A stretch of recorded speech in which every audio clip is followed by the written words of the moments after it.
يلا يا جماعه بقى، النهارده انا جاي لكم من اهدى مكان في العالم، تمام؟ في عباس العقاد. المهم يعني ملخص الموضوع، انا كان نفسي اسافر بورسعيد عشان اجرب حاجات كتير هناك كده، منهم الكاساتا. فالنهارده هنجرب الكاساتا دي، وبقول لك ايه، ادخل شوف. وهي دي بقى يا جماعه الكاساتا. بعد ادخل شوف، بعد خلصنا، انا من الناس اللي كان نفسي اسافر بورسعيد عشان انا اصلا ما كنتش فاهم ايه الكاساتا دي. هي عباره عن ايس كريم ولا عباره عن ايه بالظبط؟ بس هي عباره عن ايس كريم بيبقى فيه مانجا وشوكولاته، وبيبقى فيه قطع من الفواكه المجففه اللي هي بتبقى لونها ايه، اصفر واحمر وبتاع. دي ب 20 جنيه. تعال نجرب.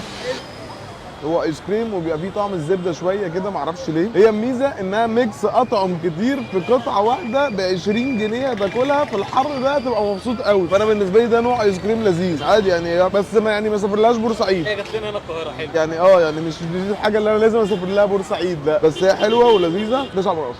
ننزل على اللي بعده. يلا بقى. بقى يا جماعه ديت كاساتا بس لوتس بقى، يعني احنا قلنا نحرف فيها شويه، فبنحط عليها شويه لوتس مجروش، شويه سيرم لوتس وبس. هي اصلا كل قطعه فيها بيبقى ليها اشكال مختلفه، يعني دي فيها اخضر وابيض ومانجا. ليه بحب اللوتس في اي حاجه فيها ايس كريم، فيها ميلك شيك، فيها بتاع.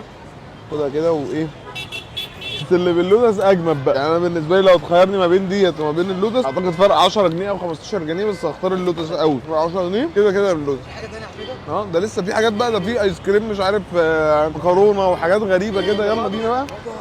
بس بقى حسينا بقى ان الموضوع خفيف شويه، فقررنا نعلي التقل شويه. عملنا ابجريد ايه بقى؟ رز بلبن، اشطوطه، كاساتا، ولو عليها لوتس بقى.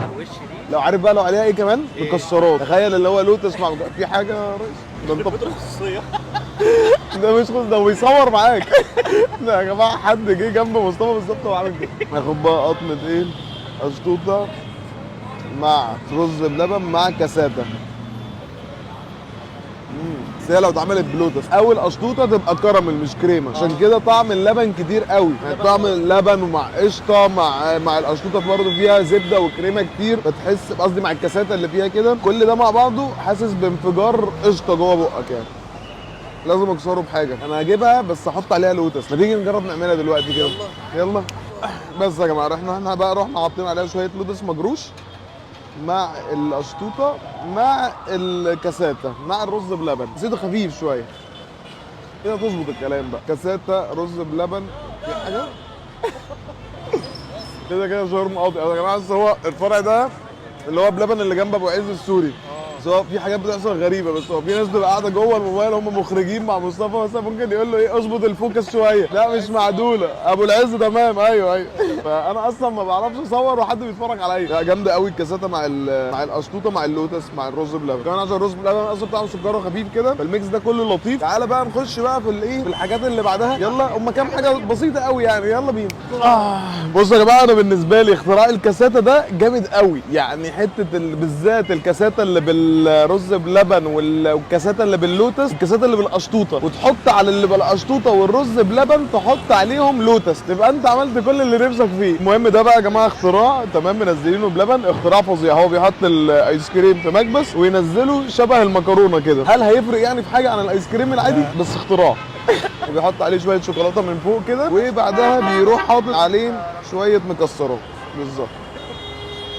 مش هيفرق لو انت اكلته بوله بس كبيره شويه مع شويه شوكولاته وشويه مكسرات. بس انا بحب الجيلاتي اصلا، اللي هو تحس ان هو ايه، بيمط كده، لذيذ وحلو. وفي منه بيبقى على الرز بلبن. بس هل يفرق حاجه عن الايس كريم العادي؟ هو ما يفرقش اي حاجه، هو شكله بس حلو وقوامه لذيذ، وشويه المكسرات مع النوتيلا اللي فوق هم اللي محليين الطعم قوي كمان. تيجي تجيب كاساتا طعمها لذيذ ب 20 جنيه، فبتبدا من 20 جنيه، فهي رخيصه. وعارف ديت لما هتبقى في الساحل، وان هو بلبن اعتقد فاتح في الساحل مطروح، ده مع الحر بتاع الصبح مع البتاع، تجيب لك واحده كاساتا وتحط عليها شويه اختراعات كده، دي هتبقى جامده قوي. والايس كريم كده كده ايس كريم. بقول لك ايه، اقفل يا مصطفى.